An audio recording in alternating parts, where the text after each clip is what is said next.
Welcome to the Mindset Mirror Connection podcast. In today's episode, we're going to explain what food noise is, what the actual concept of food noise is, common behaviors around food noise, common reasons you struggle with food and food noise, and some steps on how to manage it. So if you're ready, listen up and lean in as we elevate your mind.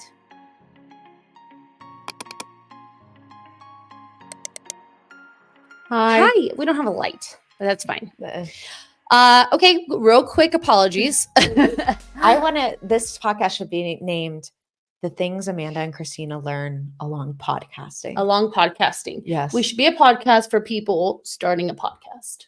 Yes. So that would be, if you want to know how to just get up and go run the podcast, listen to this. So things we're learning in the podcast is stop touching the mics. Every time we did it, I was like, oh.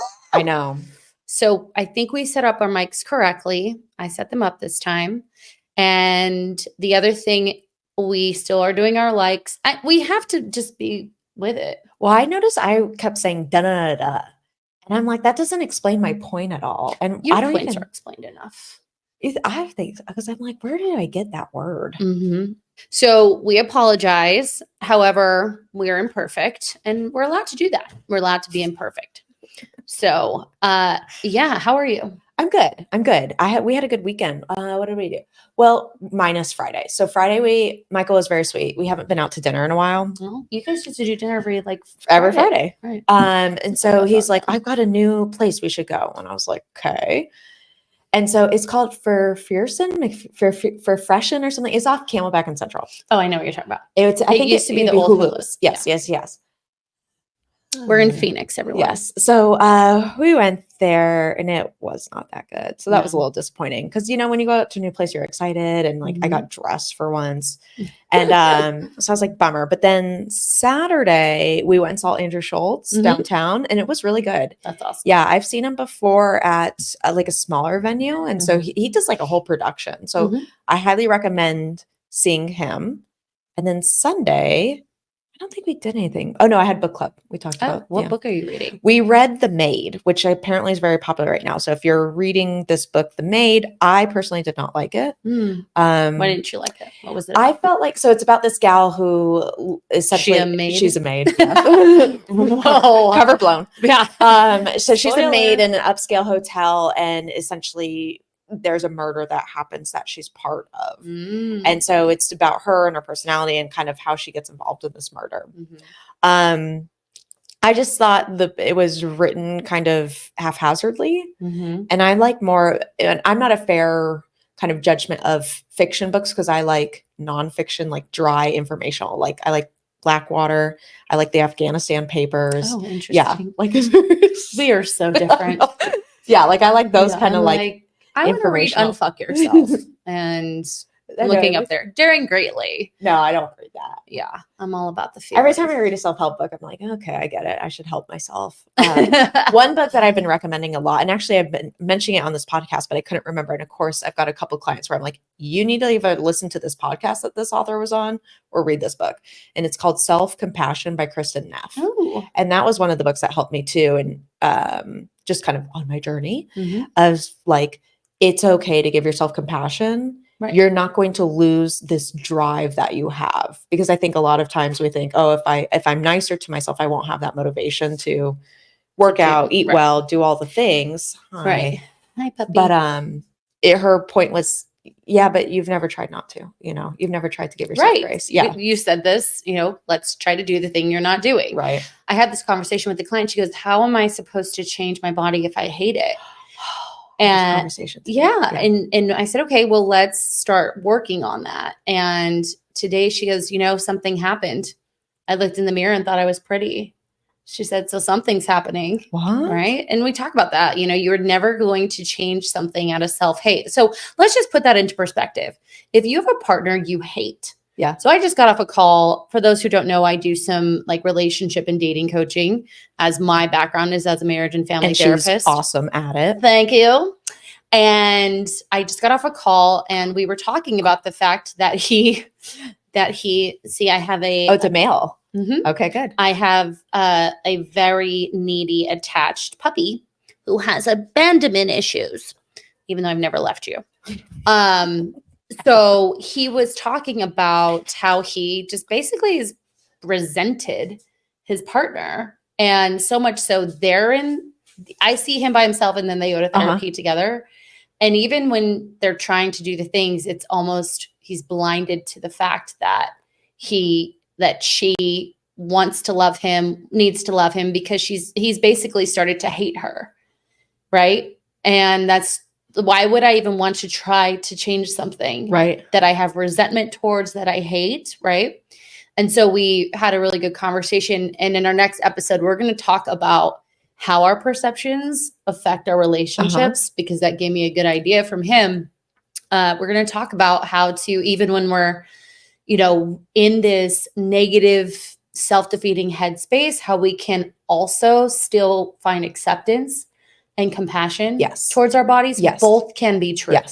Now, the reason why both have to be true is because if you say, a lot of other people are like, oh, just love yourself and do the affirmations. And that's a part of our program. However, I will tell people, let's find a neutral stance. Right.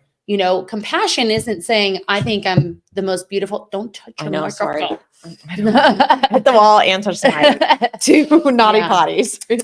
2 squats for everyone. So, you having compassion for yourself doesn't mean that you all of a sudden accept your body or it's just saying I'm human and I make mistakes and that's a part of my human being. And I can, feel, some sort of, empathy towards me along this journey. And usually it's people who their empathy cup or compassion cup is dead because they give it to everyone else, but they don't give it to themselves, So I like that. I like that idea. I might have to read that book. It was good. For those who have been following us, by the way, great feedback. Really? Amazing I've gotten good feedback too. I know. I was like, oh, thank you. Thank you. Because even when people tell me like, oh, I listened to the podcast, it was really great. I'm like, what feedback do you have though? Like, because there's something that we can improve on, obviously, we kind of shit on ourselves. So we found it. So we have no compassion towards ourselves on this podcast. But yeah, it's been really interesting because I've gotten some of the providers that I work with. Ooh. Yeah, where they say positive things and some of our clients. And then like my aunt randomly texted me of like, she's like, I don't have any food stuff, but I just wanted to let you know. I was like, oh, thank you. We love your aunt. What's her name? Give her a Janet. Shout. Hi, Janet. We love you. We're going to start a new thing called Correction Connection when we make mistakes. So we have the most amazing clients and they're like, hey, I was talking about people on semaglutide. Oh. And, you have your visceral fat versus your subcutaneous fat. And in the moment, I think I said the wrong thing. What did she tell me? Were they like, we can go like, we were talking about how I was like, I wonder how that amount of fat is affecting the person. And I think I wasn't saying it correctly. So she basically said portion on skin visceral versus subcutaneous fat. Skin visceral is what it is.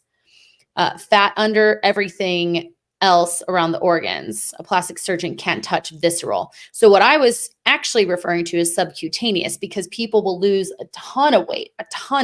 I mean, these people have hundreds of pounds they lose and then they have all this skin. And what I'm curious to is how does that affect their health? Because not everyone has the means to get skin removal, right? Because they're making the drugs more affordable. Oh, are they? Oh, yeah. The client actually we talked about on I think it was toxic resilience, where I was saying she's actually a good candidate. She got on it. She's a candidate and she's going to share her story with us along the way because she knows she's already done the work with us and she just kept getting stuck, kept getting stuck. She knows the thing. So she's going to keep a journal. So now we get to learn from her. Good. Wait, what did you do this weekend? Adrienne had her final dress fitting. Adrienne's best friend. Yes, Adrienne's my bestie. Getting married next week. And we had what we thought was going to be her final dress fitting. What? She had to get it hemmed. Oh, yeah. Okay. So she looks amazing. Of course. And I'm so excited for the wedding. Yay. No. So we went to her fitting. I had a really bad day on Thursday. So then we just went out and had some fun. The next day, I worked all day, got a workout in, and then Mark drove out to Vegas. Yeah. We went to, where did we go? Oh, we went to this really cute place called Didn't you Happy guys stay Camper. in a hotel too? No. Oh, no, you guys at their house? Okay. Yeah. So we went to Happy Camper, which is kind of like a Dos Gringos type of thing, but it's on the strip. Oh, yeah. Like that. Yeah, but you don't feel like you're on the strip. But so y'all know this. You either love goat cheese or you hate goat cheese. I like goat cheese. I'm in the camp that hates goat cheese. So I'm like, okay, I'm going to get this pizza that's a buffalo chicken pizza, no goat cheese, no cream cheese. And I said, look, if there's cream cheese on it, that's fine. I absolutely need no goat cheese, please. I literally said that. Guess what comes on my pizza? Goat cheese. Really? Yeah. So I was like, you know what? It's fine. Yeah. I just had like a slice of Mark's, a little bit of her salad. And then we just. Are you a sender backer at restaurants, or do you just I'm not going to eat it. I'm a sender backer. I'll send it back. Yeah. Okay. I worked in we've talked about this. Yeah. Y'all got that wrong. Well, the girl didn't get it wrong, but the kitchen got it wrong. Yeah. Like you're imperfect. I'm not going to be mad. Like I didn't tip her less. Right. But it was no bueno. Michael's not a sender backer. He thinks like if he sends it back, that his next order is like gonna have spit and stuff all over. I'm like, that's not what happens. This isn't waiting. Even though, again, we love that it's movie. Waiting. And so then we just kind of hung out. We were supposed to do a podcast on Saturday, but we woke up too late. So then we went to brunch. We went to the new Durango. I said El Dorado, connection. Durango Hotel, beautiful hotel, has windows. Yeah. So let me back up. I love playing roulette. You know this. Oh. I'm not like a big gambler, but I like roulette because I feel like I get like more bang for my buck. It's like easier. There's no strategy. It's easier to do. And I went to where I usually like do really well, and I not even one of my numbers hit. So I was like, shit. So then we go to the Durango, and I hit and hit. I was there for hours. Shut up. Yeah, it was so fun. They're all doing. I'm like, I can't leave. Yeah. This is great. I always been rich. Yeah, rich. I wasn't. I actually left under because of the night before. But we ended up leaving like 100 under. So that's not bad. No, we both played. Yeah, he was playing craps. I was playing. So that was fun. And just came back, and here we are. Yeah. But it's been trying to do that, getting things ready for the wedding, plus also all the changes we're making here, just getting back in the grind. It's a big to-do list. It is. However, I have been, for those of you who listen, been taking more time for myself, doing my walks. Yes. I don't know if I told you I'm doing Brain FM. Are you? Yeah. So I wake up. Oh, I was going to say this earlier. So I wake up and I put Brain FM in. Okay. And I read books on Headway. Don't know what that is. So Headway basically takes a big book like The Maid, and gives you the 10 points of the book. Really? Yeah, it's 10 pages. I might need that for our next book. Our next book's like 800 pages. Yeah. I'm like, shit. It's awesome. Yeah. So I read 2 pages, go in the cold plunge, and listen to my Brain FM. Oh. Yeah. I don't do it every day, but I do it enough. So are you liking Brain FM? I don't really understand what it is. Like, is it just noise? Like binaural beats. Oh, okay. But they say it's more than that. I'm not sure. There's a focus, a de-stress, a meditation, and a chill. So I got a question. When you're like in work, say you're going to like modify the program or something like that, what do you listen to? So nothing. Really? Yeah. Okay. I feel like if I'm listening, I'm not even listening to something. I did put that on this week when I was doing some work. So I've tried it.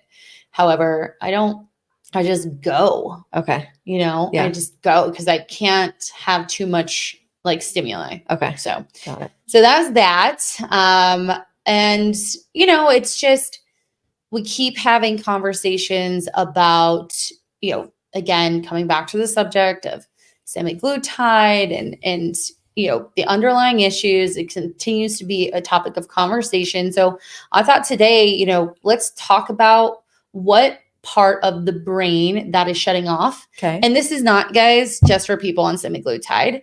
What we're going to talk about today is food noise. And food noise doesn't just affect people who are in bigger bodies. Yes.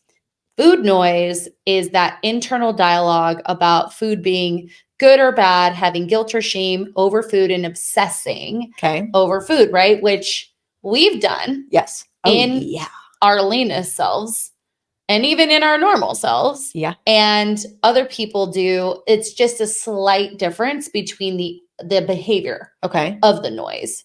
And so behavior of the noise, what do you mean? Like the reaction of the noise? Correct. So what do you do when you hear the noise? Exactly. So what am I doing?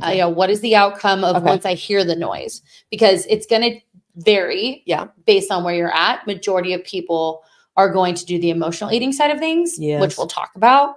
But, food noise creates a lot of confusion around food. Again, a lot of shame around what to eat, how to eat. And over time, it becomes louder and louder and louder. And so let me explain kind of what a normal food noise day would look like. You wake up, your stomach is growling. You're like, okay, I'm just going to have some coffee. This will go away, right?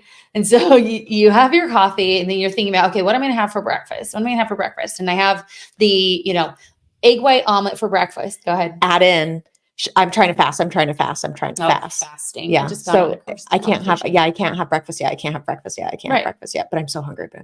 Right. So you're completely not listening to your hunger cues. And you finally have your first meal, and it's something super clean. And then you get in your car, you drive to work, and you see Dunkin' Donuts, and you're like, oh, I should pull over and have a donut. Donut sounds so good. I want a donut, but no, don't do it. Get to work. And you get to work. You're like, I did it. I didn't have the donut, but what am I going to have for lunch? And then the person, your assistant brings in pastries. You're like, well, I didn't have the donut. I've been so good. I had that omelet. So I'm going to have just a little bit of that pastry. And I have a little bit of the pastry, and the pastry it tastes so good. And then you're like, well, shit. I just fucked up my day. So now I'm going to eat everything. So now we're like going to the fast food, and we're getting, the supersized meal. And then when we get home, we get in the pantry, we eat all of the cookies, we, have our dinner. And then after dinner, we also need something sweet too. So then we're going to have whatever it is. And this can continue onward, days and days afterwards, or we just reset, think in the morning, well, I ate all that food yesterday, so I'm going to restrict and pull back. Yeah. Only to white knuckle again through the morning. And maybe you get to the evening, you walk home, you walk in your door, and we're back in the pantry, right? And so that's the normal pattern. Let's talk about the pattern no one talks about. You're in a cut. You want to look lean as fuck. And we're going to talk about the cost of getting lean, people, because I don't think you guys understand. That'll be another conversation. You are lean. You're hungry. So you have your cup of coffee, and you're like, okay, I'm not hungry anymore. Like, I'm just going to drink a couple cups of coffee. And then when I'm really hungry, I'm going to have my first meal. That first meal is, again, your egg white omelet. But the difference between this person and the next person is the first person, So the difference between the person who's food noising versus the person who's in a cut. Is that correct? What you're trying to? Okay. Yes. Okay. So, and actually we should justify the person in the cut could also be example one. Yeah. We'll say example one, and this is example two. Yeah. Where in example two, they aren't necessarily thinking about the sweets and having those indulgent foods. They're obsessing over making sure their food is always clean, that they're hitting their macros. Oh my gosh, my coworker brought in cake. I'm the boss. I should have a piece of cake. What am I going to say to people when they don't see me have the cake? I don't want the cake. Or, and you would speak to this even better than me, but you get through your day just obsessing over every little morsel of energy you put in your mouth, food, because of the caloric intake. And you've either had a good day or a bad day, even though you've been so anxious throughout the entire day. Right. And if you veer off of your, cheddar, chicken, broccoli, and rice schedule, you're a piece of shit. You should restrict even more the next day. And so food noise, again, can sound two ways. Yes. What is your experience? I have 2 examples of this, and actually recent examples of. So actually on my call today, she was talking about how we're working on our typical client, right? Of like, you're a high achieving woman. You've got a lot of stress going on. I don't like my body. I don't like my body. I can't control what's happening at work. So I'm going to control my body. We're working on just recognizing like a lot of positives that she's been doing in the hard part. Okay. So she did pictures and measurements this past week. She got her period. She's 50 something. So it's sometimes the period comes, sometimes the period doesn't. Yeah. And when it does come, it's terrible. Ugh. And so I was so proud of her because she actually took the pictures because, like you don't feel good and your body is bloated. Like your measurements are going to be bigger. So she's talking to me and she's like, well, I think I just need to cut back on the sweets. And so I'm like, let's go back. So, and she does food journaling. So she takes pictures of her meals and that's how we look, how are we doing? And I was like, so the last week you had 2 treats, but she was so perseverating on those 2 treats. Wow. Because she thought she had a lot more, right? But instead of looking at the actual data, I should not have the treats. I should focus on like hitting the whole foods. I'm like, you have whole foods. Yeah. Like, you're at like 92%. So I would say it's some of that of like constantly thinking about the minuscule things that you're having and exasperating them. Then there was another client, she was concerned like she wasn't getting enough fiber. And now she's totally changed the page because she used to have like all processed healthy foods, right? Like the carbonate tortillas. Yeah. And I'm thinking like, what's the cereal? Magic Spoon cereal and like just all that protein kind of powder. Yeah. All processed when we first started working together. Now it's mostly whole foods, right? Yay. The only thing processed she has, and this is debatable, is milk. And she was like, what's up? I'm just really concerned about my fiber. And I go and look and it's like 20, 25 grams, which is pretty good considering most people. And so I was like, what about that fiber? And, she's focusing so much. So I would say it could go from the client who's trying to restrict so much and focus on good, bad, to even the client who has kind of hit the ideal place of mostly whole foods with the occasional treat and enjoying the treat, that they still can't let go of that like little 1% that they should be eking for. And how do I get that 1%? Like the 21 grams of fiber versus the 20 grams of fiber, it's 25 is like a handful of blueberries. Right. So that's how I picture food noises. More like, yes, the obsessive thinking about it, but even like the obsessive minuscule piece of it. So food noise it's a more socially acceptable form of, I would say, like an addiction. I'm not labeling it an addiction because I'm not going to do that. Food noise, though, becomes that soothing that we didn't have. So let's talk about where we might not have that sense of soothing. So in families where the parents do not regulate their emotions, so you have a emotionally unstable parent. Yes. Right? As a child, you are looking at them and you're like, okay, well, I guess we don't regulate emotions around here. And because my parent is so emotionally unwell, I then can't share what I'm going through because that's going to set them off. So I just hold on to it, right? Or you were in a family of origin where you were told what you should feel, right? So I'll give you something to cry about, or, you don't need to feel that way, smile, be happy. Yeah. Or you expressed your emotions and they were invalidated, right? Or you were, like I said, told, no, we don't even talk about emotions, put on a smiley face, pretend like everything is okay. So all of this is an unmet emotional expression. Okay. However, our bodies, our human being is a part of our humanness is our emotional need, our emotional expression. Okay. So we're basically stunting an emotional need. And our bodies are constantly looking for that soothing. So I'm having a feeling, but it's not going anywhere. It's just kind of like floating in my head and in my body and really in my nervous system. So eventually we're going to find something to feel that kind of relief, that sense of calm, that sense of peace. And we're not learning it in our environment. So food is a great way to do that. When we eat food, we get a boom, dopamine hit, right? Our blood sugar comes up, right? So we get that like little sensation. And we're like, oh, this is that sense of soothing that I didn't learn. It feels good and it's quick. Do you think it's food more so because of how many times a day it happens as well? Like you're frequent, like think about how many you're at least hopefully eating at least 3 times a day as a kid. Right. And so what else are you doing that's happening 3 times a day? True. Or is it more of like the chemical rush? Yeah, I don't know about that. I'm guessing too, I have a client who really struggles with binge eating, and it was because his dad used to wake him up at night, and his dad was really like emotionally abusive, but he would wake him up at night, and his dad worked like graveyard shift. Okay. And they would like sit on the couch and watch a show and eat. Oh. So then it's like a connection piece too, This right? is the only way I get to like get your emotional piece of they don't know how to express it, but at least there's this way that I can. That's interesting. Yes. And so let's also talk about the fact that food noise is never broccoli, y'all. Why? Because when we were a kid and we, maybe our parents never allowed us to express emotion, but when we did something good, we got a McDonald's Happy Meal, right? So we're like, oh, why the fuck do you think they call it a Happy Meal? My mom used to take me. So when we moved here, I had a hard time adjusting. We went to Sonic every day and got French fries and a milkshake. And dipped them in the milkshake. No. Gross. You're gross. I'm not gross. I'm the normal one here. In-N-Out Burger, chocolate milkshake, dip. Oh, when I dip, you dip. We dip. Anyway, so, I'm not learning nor receiving that comfort. So let's talk about even that part.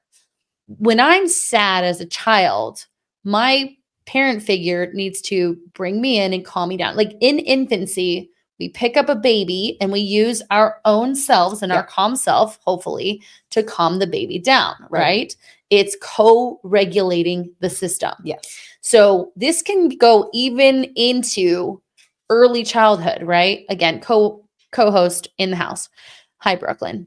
So if I have a mother who's postpartum, if I have a mother who, again, does not know how to emotionally regulate, she's just freaking tired, or an unsupportive partner, whatever it is, and I don't learn that co-regulation, my system is not going to learn that the natural way. So that's really important. But then also we're going to just fast forward to this kid 2-3 years down the line. What does that look like? Right. So I'm never regulating the system, and sweets, especially, there's a social kind of, this is like an indulgent food. We don't have birthday chicken. We have birthday cake. Are put on a pedestal. Oh, 1,000%. Like they're glamorized. And when you really sometimes take a bite of them, you're like, this is not that good. Yeah. It's, again, it's not birthday chicken. It's birthday cake. Yeah. When we celebrate things, we use sweets. So there's that kind of cultural, that's an emotional aspect to it. So that's where I really think food becomes the drug. Now, don't get me wrong, y'all. That same kid can have an eating disorder. That same kid could be a drug addict. That same kid could be an alcoholic. That same kid could be on social media all the time. That same kid could have sex with any and everybody because they want to be seen and loved. Right now, we're talking about food. Yeah. Right? So that's number one. Number two is, if it kind of goes into number one, if you've had a caretaker parent. So if we're caretaking parent, our needs aren't being met. So, again, we're not getting that caretaking parent as far as you're taking care of the parent. Correct. Okay. And so that looks like a parent who has mental illness, a parent with an addiction, a parent maybe even going through a divorce, a parent with poor boundaries where you're a surrogate spouse. So you learn to put your needs in the background, your needs, you're not even going to ask again for your needs to be met. You can see very similarities in the two. It's just in this case, maybe the parent is overly doing it with the emotional needs because there's blurred now boundaries. They're making up for their lack of their shit, emotional connection. Or the parent is not the parent is not, when you use emotionally mature. So they're the friends, they want you to like them. And you have this blurred hierarchy of parent-child. That's another thing. Obviously, people who come from the overachievement, right? I can only be seen, heard, and loved if I achieve and I'm perfect. We've already talked about this. And you want to feel that comfort instead of just getting it through achievement. You want to feel a sense of comfort, of warmth, of like this that feeling that you have when you do eat that thing that you're Mhm. like, oh yeah, this reminds me of home. So there's a lot of different ways in the family dynamics. I'm only talking about a few that Yeah. come to mind. In the Mindset Method program, we're talking about all of them to really help our clients understand where they come from, right? That's knowing where they come from. But family dynamics is definitely, and we haven't even talked about a parent who sees with food. Yeah. Duh, Christina. You might have seen your parent do it, right? Or again, they're rewarding you. Yeah. They don't say, good job, I'm proud of you, I love you. They're saying, here's a popsicle. Yeah. Yeah. Or you're crying and having a temper tantrum. Yeah. Do Let's you want get a you treat? some. Yeah. Yeah. Yeah. You want a treat? Like, duh. Again, apparently does the word of today.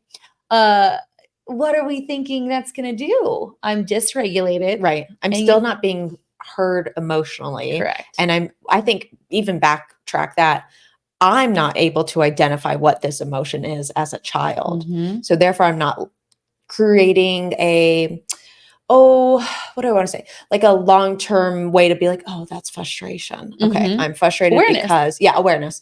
So now I'm taking that away. So I'm not feeling the feeling. I'm also pacifying the feeling through this food. And then I'm also not able to identify that feeling. So when I become an adult, I repeat that same pattern because that popsicle made me feel better. Right. Instead of like working through what is actually making me frustrated. Right. And obviously in early childhood, that's the parent's job.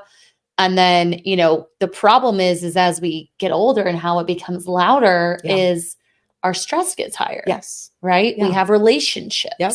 We have body jobs, body changes.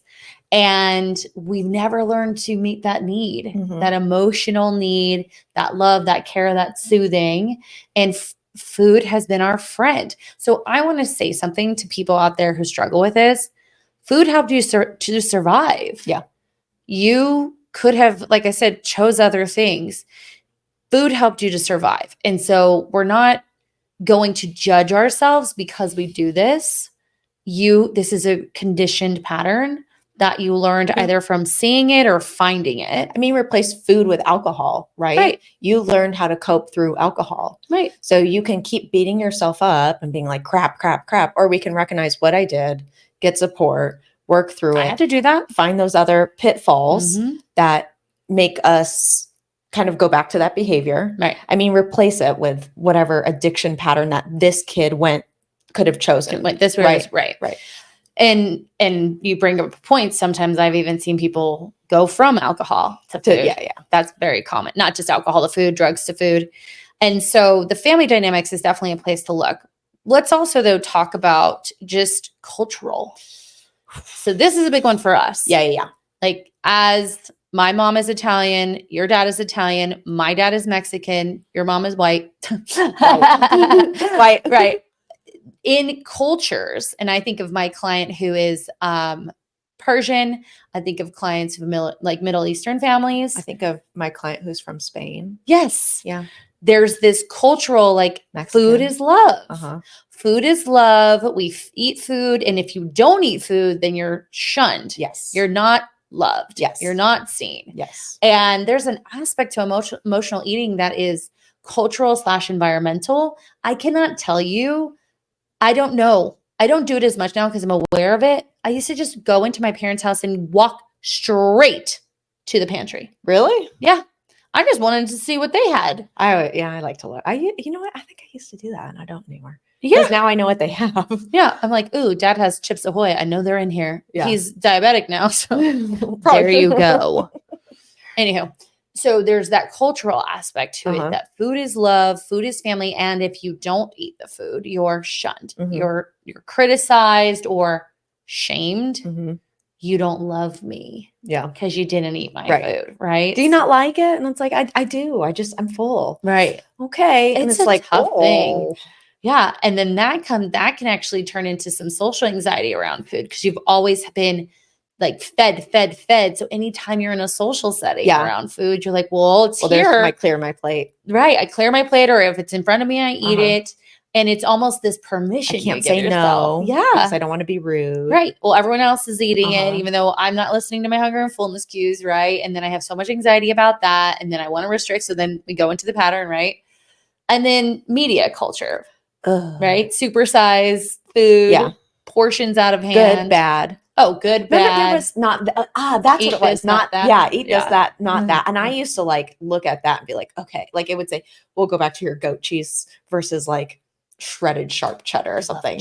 And if it said goat cheese, I was like, I'm going to have goat cheese. And it didn't, like, I could hate goat cheese, but I'd be like, well, it's better than the sharp cheddar according to whoever wrote not this, not that, or whatever. I know, some chick. Yeah. Yeah. Or the person who struggles emotionally and is like, well, I'm having the salad. So I'm good. You're right. Be good. Right. It's always this kind of judgment of self. I'm good. I'm bad. Right. And I had someone actually ask me about like, what are the triggers for her binges? This was actually someone on Instagram.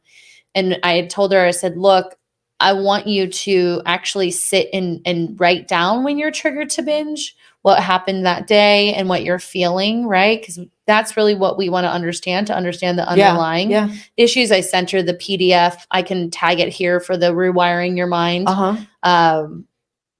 It's some long title. But I sent that to her because it's really important, which we'll talk about, is to really understand your why. Yeah. Why is the noise so loud, right? And even with people, this is how this topic came up, who are on these weight loss drugs, the food noise is lessened. That doesn't mean it's gone. Right. It's just turned off right now. Right. And for some people, they'll come out of it, it's not as strong. That's great. For other people, it's very strong. And I wouldn't play with fire or gamble which one I am. I'd want to learn, okay, why was I reaching for food? And again, this is not everyone on these drugs, but if it's you, why was I reaching for this food? Which we'll talk about. But media culture, it's these, kind of like the family culture, right? Of eating a ton, cleaning your plate. We don't, leave food on the plate. We get bread and chips and salsa. I will always eat chips and salsa. Oh, so please don't stop serving them. It's sidebar, but it's a super disappointing thing. Like if you're logging calories and you log the chips, you're like, 10. Yeah. So 10 for like 300 calories. Let's talk about obsession. You ready with my obsession with that? I used to cut them and I used to break them up. And then if I had 5, then I had 10. Yeah. That's a trick. But I'm not doing that anymore. My thing is, if you got to do that, then we got to work on something else. Right. Well, and that takes us to our last one, is the diet culture and the obsession, right? And that's where both sides live in, right? There's so much confusion on how to eat, what to eat, this kind of good versus bad. Yeah. Red meat versus white meat. Right. Brown rice versus white rice. I just heard that the other day. I haven't heard that one in a while. Oh, yeah. I've had a client and I'm like, what do you like better? Yeah. Do you like wine or red? White or red? That's wine. Well, that too. So it's, there's so much information out there too, which you're like, well, do I eat sugar? Do I not eat sugar? Do I have carbs? Do I not have carbs? I just got off a conversation with a client. She's like, my A1C is lower. My doctor wants me to cut carbs and fats. And I was like, wait, what? She goes, oh yeah. When I was intermittent fasting, not eating sugar and not eating carbs, my hypothyroidism was better. I'm like, well, how did you know that? And we're having this whole conversation. And I don't want to be a coach who doesn't believe their client. That can be really invalidating, but I want to know more about like, well, how did you know that? Did you have like a CGM in? Like the data behind. Right. So anywho, on our side of it, it's the obsession. It's like seeing the 6-pack for the first time and getting infatuated with it. And again, you use the word intoxication. We have this toxic relationship with tracking and being clean and not having this like better. So this is the difference between the two camps: better than versus less than. Yeah. I can do what not a lot of people can do. I can eat clean. I stay in my calorie deficit. Yeah. I can go out and not have drinks. I actually am not even going to go out. If I do have drinks, they're the most healthy drink. Right. Like, which is like, it's still alcohol. Right. Exactly. It's this better than, and that's intoxicating. Yes. But also it's on a pedestal. Yeah. And pedestals are high. And guess what happens? You fall. Yes. when that fall happens, that's where that shame and guilt comes in. Well, and I think it gets even worse too. Like from my own experiences, when I was on this pedestal, great.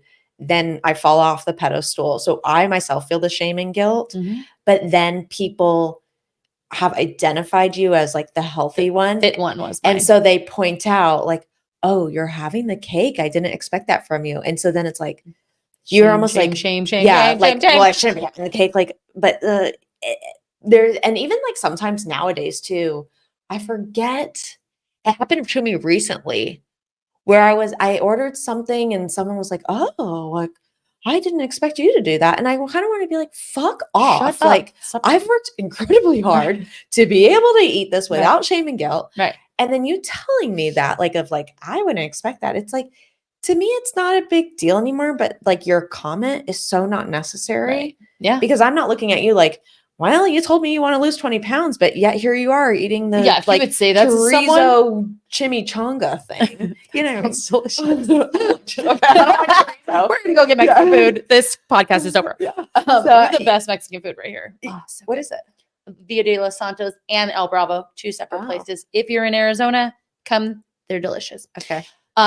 You make a good point, and I think about this post. I don't know who posted it, but it was like, y'all need to chill out on the comments because the girl who's eating the cookie, that might be a trigger food that she's never eaten in her life. Right. Or the woman who's, it's not always the cookie is bad. For that girl, that cookie is progress. Yes. Yes.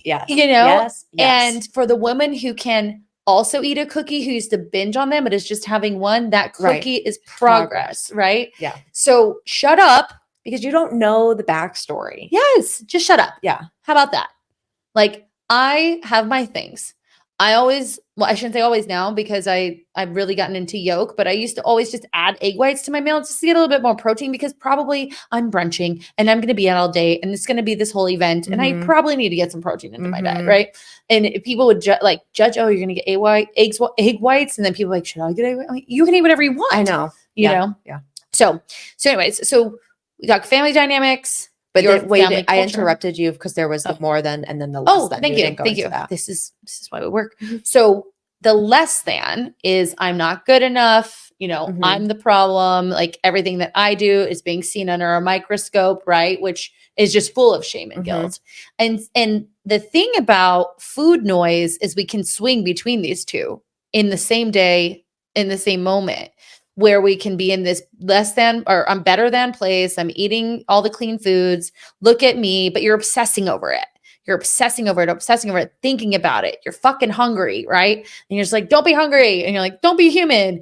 And then boom, you have the thing, you swing to less than. And this swinging, guess what happens? This is exhausting, guys. If you're not watching on YouTube, you're just swinging back and forth. Better than, less than. Guess what stops the swing? Boop. Food. Yep. Food stops the swing. Yep. So we break it up in the camps. We break it up into each camp goes through these 2 things, better than and less than. We're going to talk about that further in relationship conversation because that's very much how people relate in intimate partner settings too. It's called codependency. So you're welcome. Okay. Are we back? Yeah. Back on track. Okay. Family dynamics, cultural dynamics, media dynamics. And diet culture. Yeah. So as you guys know, we have a method to everything we talk about. And I want you all to be this be so ingrained in your head that you can take this and make amazing changes in your life. So the first thing we have to know is, do we have noise? Yeah. No, right? No, name, notice, nurture. Do we suffer with noise? Yeah. It's so interesting because I have a light switch to my noise now. Oh yeah. I can get real. That's an interesting description, a light switch. Yeah. I can be like, and on the better than side, I can light switch it on. I'm laser focused. I can make the, commitment, do the restriction in regards to my social or compromise in my social life, whatever it is, and just do it. Now, for me, when I do that, I can only do it for a short amount of time. Like I have to have a deadline. Okay. Because I can tell my brain, okay, we're only doing this for a short amount of time. Now, why would I do that? maybe I have a trip and I want to go on a cut, or maybe I, have a photo shoot, whatever.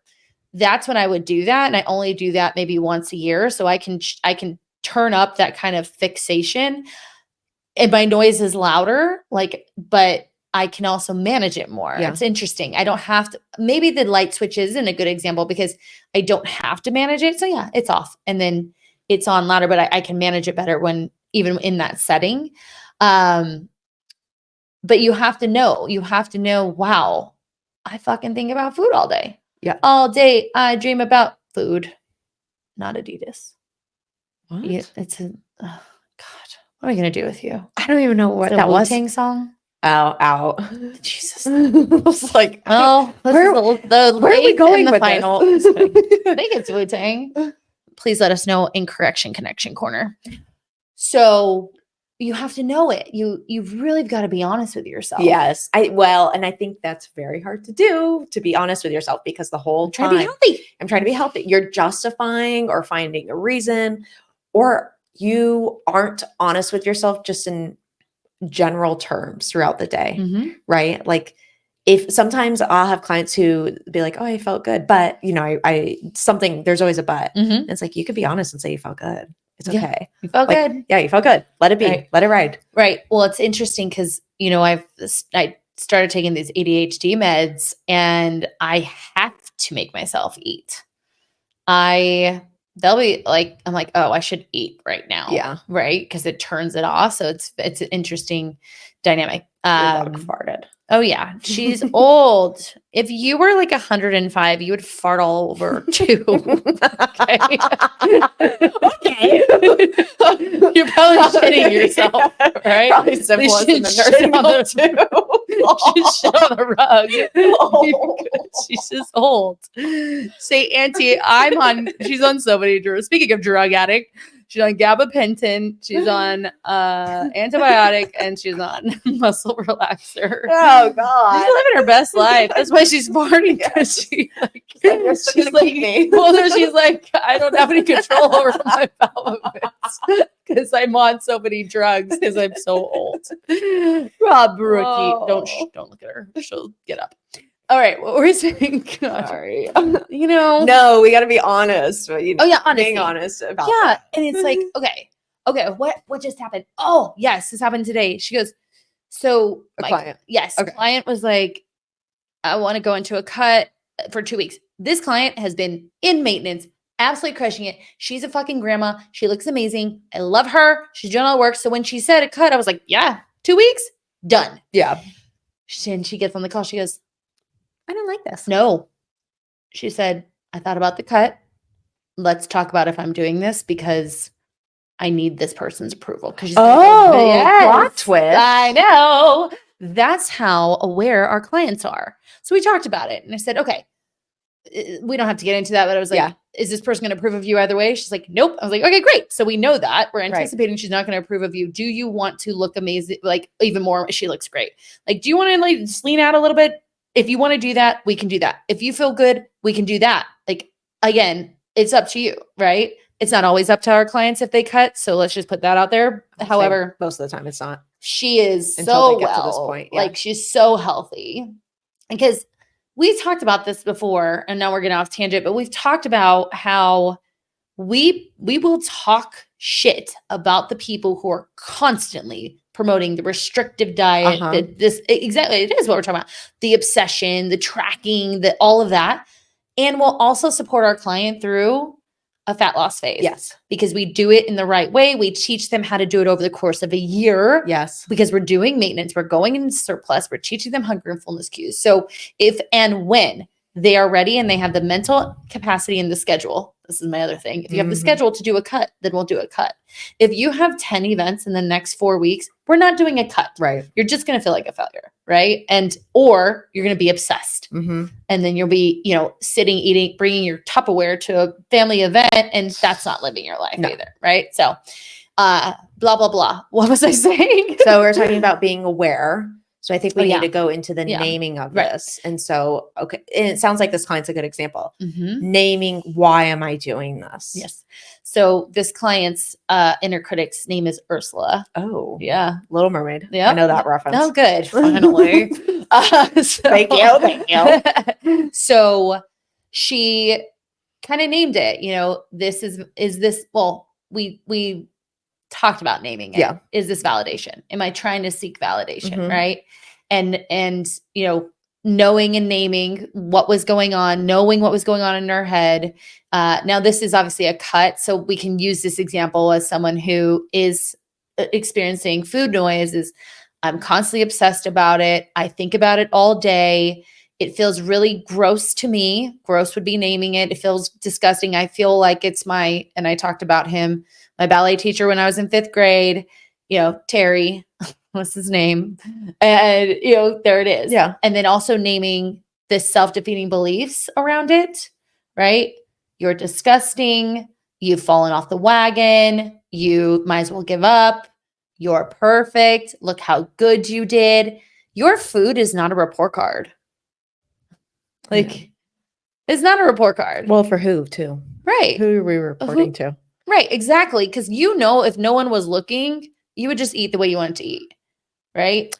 It's funny you say that because I had a client today that I asked, like, if you did not get any of the benefits out of having like healthy food besides feeling good, like the internalized benefits, right?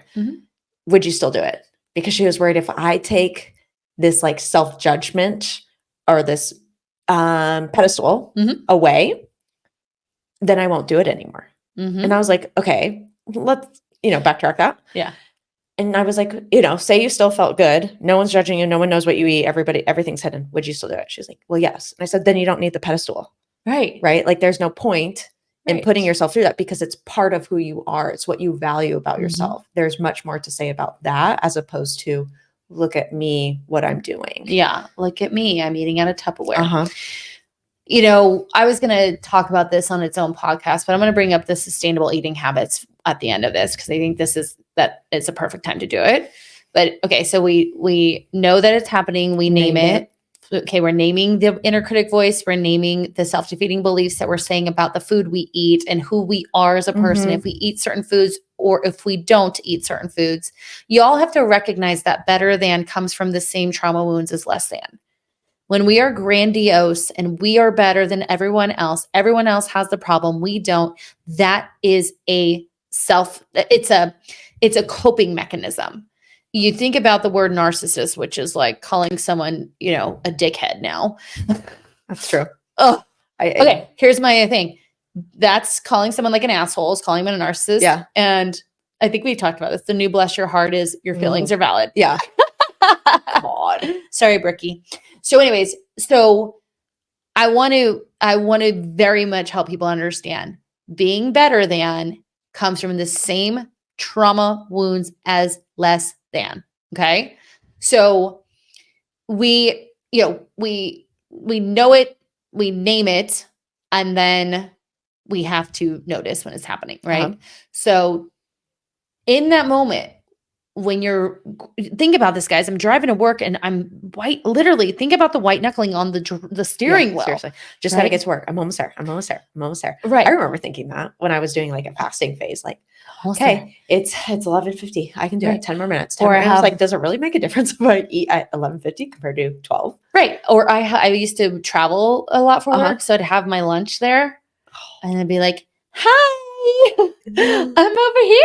You should eat me. And I'm like, no, I'm not going to eat you. You're never. And then I'd like, if I was, weak, I'd be like, okay, I'm going to eat a little bit. And then I'm like, oh, wait, where's my food? Right. So, because you start kind of shutting down that awareness of like, okay, because your body's hungry and it's like, hey, we need to eat. Yeah. So anyway, so we notice when it's happening. We need to notice what our behaviors are. So again, white knuckling. You said you're almost talking yourself out of it, right? Or countdowns. Intuit. Yeah. Countdowns. That's so good. That's so true. Yeah. Like, it's okay. It's just another hour. I can eat in another hour, or I'll do something else. I'll work out for another hour before I can eat. Oh, geez. Or it's, for the person who struggles with like the binge eating side of it, it's like, it's okay when I get home, like this will go away. And, the emotional side of things, I'll be home. It'll be fine. You're almost, again, pushing that emotion out. I will be fine. Right. That's your parent. Like, no, you're fine. Yeah. No, you're fine. Right. And you're saying that to yourself. Right. And noticing when it's happening, noticing the behaviors connected to it. And then again, those thinking patterns, the countdowns, you'll be fine. You're bad. You're good. Why can't you stop thinking about food like that? We can even judge yourself for the food noise. Yes. Right. And really notice it in the moment and recognize the patterns, the triggers, right? Now, for some of you, this is constant. I was going to say that we need to emphasize that this is not a one and done thing. No. So say, for example, we'll take driving to work and trying to fast because you're going to drive to work 5 days a week for the person that's traveling. Every day is an opportunity to improve that. And so some days are going to be really hard. Some days you're going to be like, oh, it's better. Some days you're going to go through the drive-through. I want you to expect to trip up. Yeah. A lot. Because it's not like, we'll even take like cake, right? You're not having cake every day. No. But for like the binger, where all of a sudden it's birthday season or holiday season, where there's a lot more of these treats around. Okay. So you've got an opportunity each time that this is going to happen. Right. And there's going to be a time where it just doesn't go as planned per se. That's okay. Because did we become aware of it? Did we stop maybe sooner, right? Did we have just the one piece of cake or the 3 pieces of cake instead of the 5? Right. Or maybe we intended to have a whole piece of cake. When we intend to do something and we do it, we're trusting ourselves. Yeah. And for people who have struggled with this noise in their brain telling them, food, but then you ate the food, you're, a failure, having the intention, doing that, like obviously we're not trusting ourselves, we're using our past experiences, the trauma in our lives to dictate what we do. When we say, no, I'm going to go. And I love it when my clients are like, hey, I'm going to go out this weekend. I'm going to have 2 drinks with my girlfriends. We're going to go and we're going to brunch. This is what, this is my intention. Great. Do it. Yeah. Because then I trust myself. Yeah. The more that I trust myself, I'm nurturing myself. I am not working from external validation or trauma wounds. I'm trusting me that I want cake. I'm going to sit down with my kids and have the cake. That's really important, that intention piece. And also you can intend one day and then the next day really struggle with that piece of cake. This is not a linear thing by any means. Yeah. It's a process. Even in our initial program is 4 months. But our clients aren't leaving us after 4 months. No. Then we take what they've learned and we basically take the framework of what they learned and then put it into their lives. Right. And that's a misconception about this program for some people. Like, well, in the 4 months I learned everything. No, you did not. Are you karate kidding me? Like, no. What's really interesting is usually the first month we're cruising because they're like, oh, this is great. Second month, there's probably a couple bumps.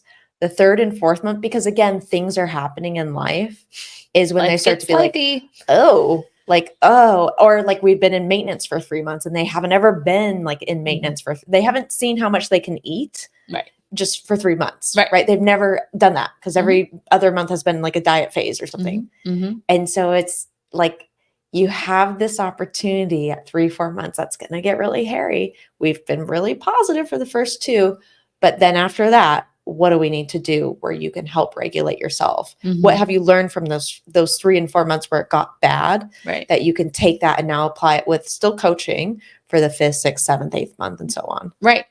And, something that I'm going to have more conversations about with people, especially people who struggle either way, is I need you to get into your brain. This is going to be at least a year. Yeah. Like get that into your mind. Yeah. And it's funny, well, depending on the person, because like my client I was just telling you about, who's like, am I trying to externally validate for this other person? She's already done a lot of work on herself. So she's a little bit more self-aware, right? But we've done a lot of other great work together. So it varies. Your weight loss journey, your health journey, if you're doing it correctly, is going to take a long time. I would say it's like a breakup, like a boyfriend breakup. Or a marriage. Yeah. Like even when the boyfriend sucked and you still broke up, there's still like a little bit of like moving on processing too. Yeah. And so you have to think, we're breaking up with this really shitty boyfriend. It's not like just one day girlfriend or girlfriend, whatever swinging way you go. There might be dudes. Oh yeah, that's right. All people, whoever your partner is. Partner. So we're breaking up with a partner. You don't wake up and just be like, even if they were an asshole, like, I'm over this. Right. Unless you have some relational things, stay tuned for next episode. But it does take time to kind of release yourself from that. Mm-hmm. And sometimes it takes a year. Mm-hmm. Sometimes it takes really hard 4 months. Sometimes it takes 6 months. Sometimes it takes 5 years. Right. And longer. Mm-hmm. And so you have to remember, like, this is a relationship that I'm changing for myself. I'm getting away from the relationship because it wasn't serving me. Right. Well, and something you make me think of is like when people go cold turkey on something, you can't cold turkey food. Yeah. Right. It's every day. It's every day. 3 times a day. Right. And so just keeping that in mind, like we can't cold turkey food. We have to eat it. We're exposing ourselves to the things that the thing we struggle with, whether it's obsessive in regards to tracking and deficits, or it's the opposite. Right. And it's going to take time.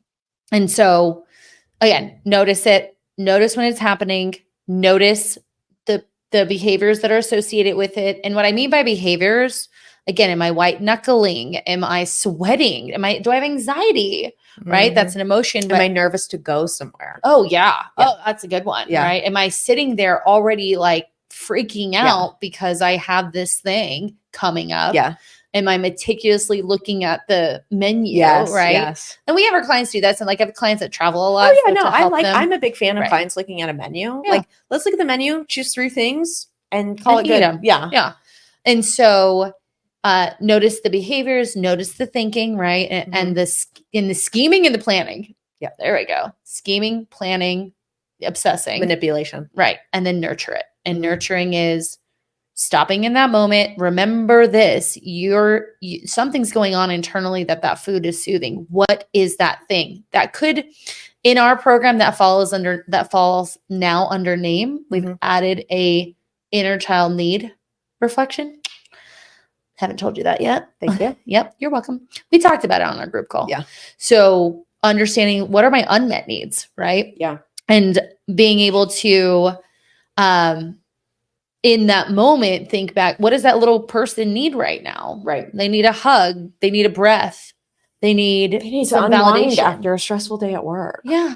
And not take work home with them. Yeah. And unwinding, we've got to reframe what unwinding means, right? Because is it unwinding if I put the Oreo in my mouth and then I shit on myself all the rest of the night? Right. No. Right.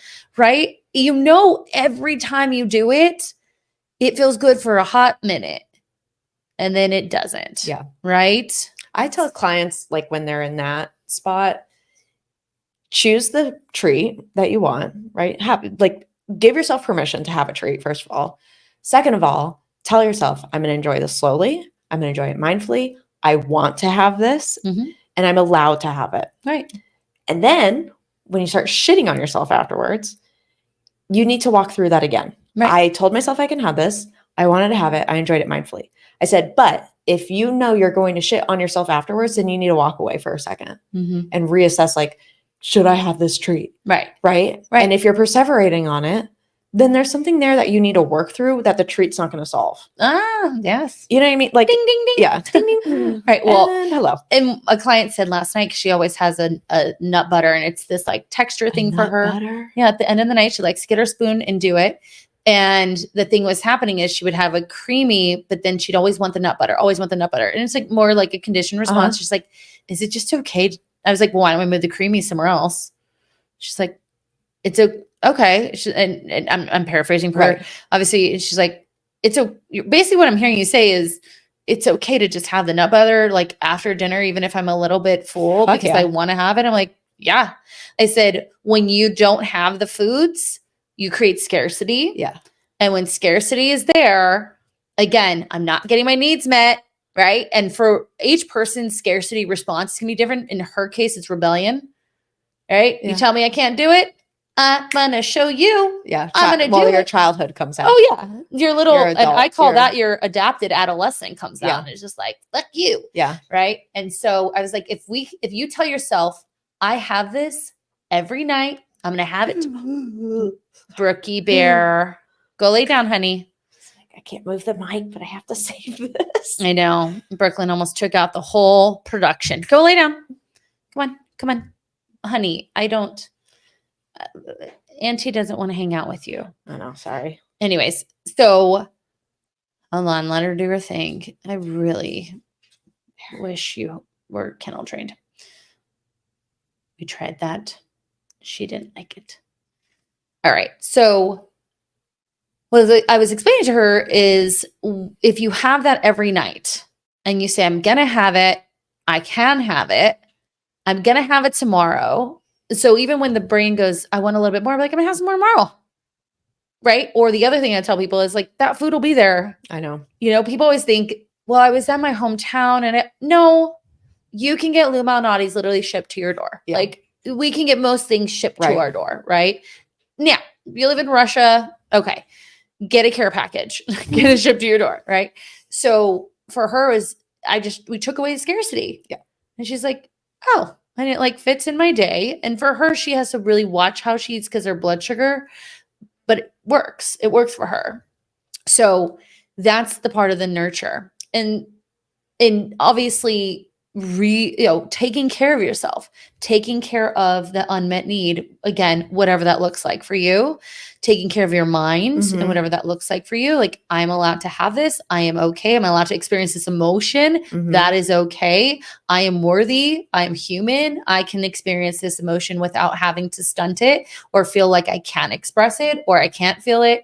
It is okay. I had a client who is, I'm going to call her a specialist in behavior change. And she was very behavioral and logical in her thinking around her binge eating. When I just got her to feel her emotion, she's like, I've been anticipating this shit was going to feel so hard. It doesn't. Like, it's really easy, actually. I was anticipating it to be hard. When she felt the emotion, she didn't need the food. She literally stopped binge eating.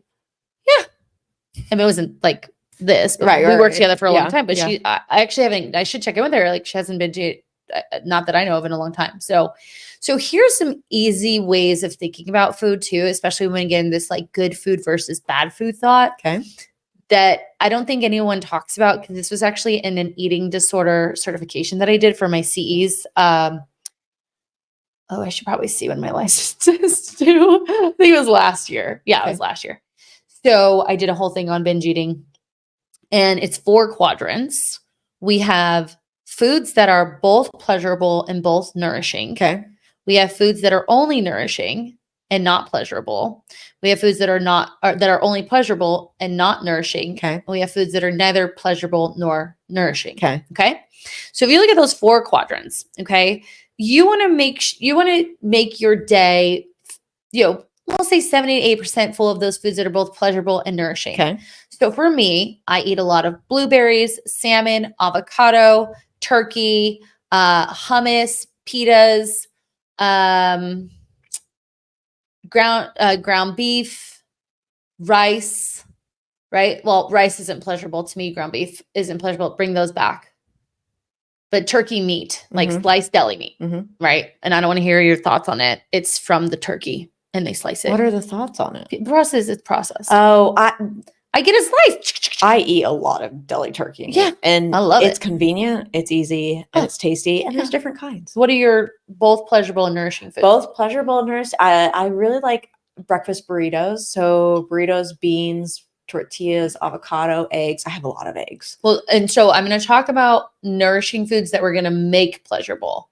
So would you say the breakfast burrito, like in its each quadrant? Yeah. No, I'm saying each ingredient is pleasurable by itself. Yes. So just wanted to clear that up. Yeah. Okay. And then a lot of salmon too. I have a lot of white rice. I have a lot of peas because that's they're frozen and it's easy to You add. like them? I do like peas. Interesting. Yeah. Sweet potatoes. I do like sweet potatoes. Parsnips. I like parsnips. Never had them. Oh, they're like a sweeter carrot.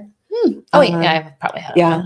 I like steak. Brussels sprouts with some bacon. Well, bacon's that's debatable, probably. Yeah. Health part of that.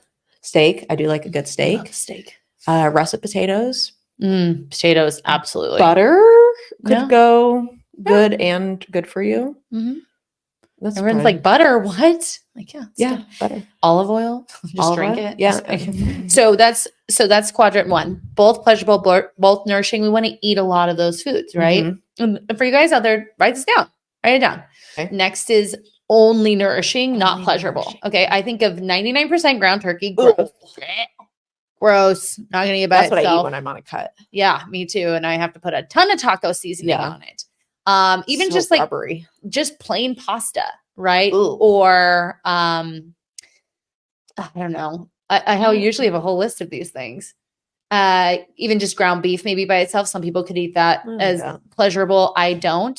Spinach. Spinach. Good. There you go. Spinach. I actually love cucumbers, so I would put that on quadrant 1. Yeah. So with this kale is not just gonna eat kale, right? Well, I used to. Yeah. Because I was like, it's better. Yeah. When did kale become paleo? Right. So with the foods that are only nourishing, we need to figure out a way to make them so they're pleasurable, right? So when I would, like I said, 99% ground turkey, when I would eat that, I would do it in a marinara, or I would do it with taco seasoning, or make it like a burger with like seasoning on it, right? I'm making it taste better. Kale, I'd add bacon. Yeah. Kale, I would make into kale chips. And now I don't eat it at all. Yeah. So thinking about, and Pinterest is a great place for that. Pinterest, there's a lot of social media that has ingredients that teach you these things. Then we have only pleasurable and not nourishing. Oh, can I add to quadrant 1? Sure. Cheese. I love cheese. Okay. Sorry. Quadrant 3. Pleasurable, non-nourishing. These are your cookies, your cakes, your ice creams, your cheesecake, your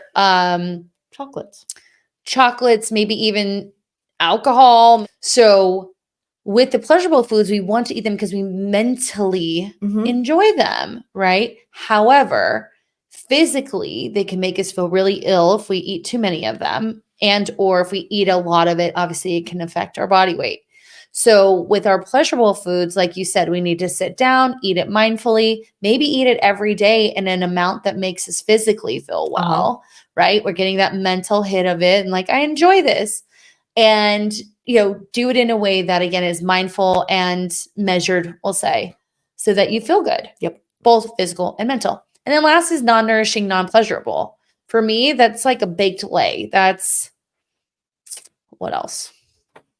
Celery. Ugh. Gross. Celery is disturbing. It is. Like when it's like a soup that I'm going to make calls for, I'm like, no, I don't need that. Onions. Yeah, I don't. The onions need it. I don't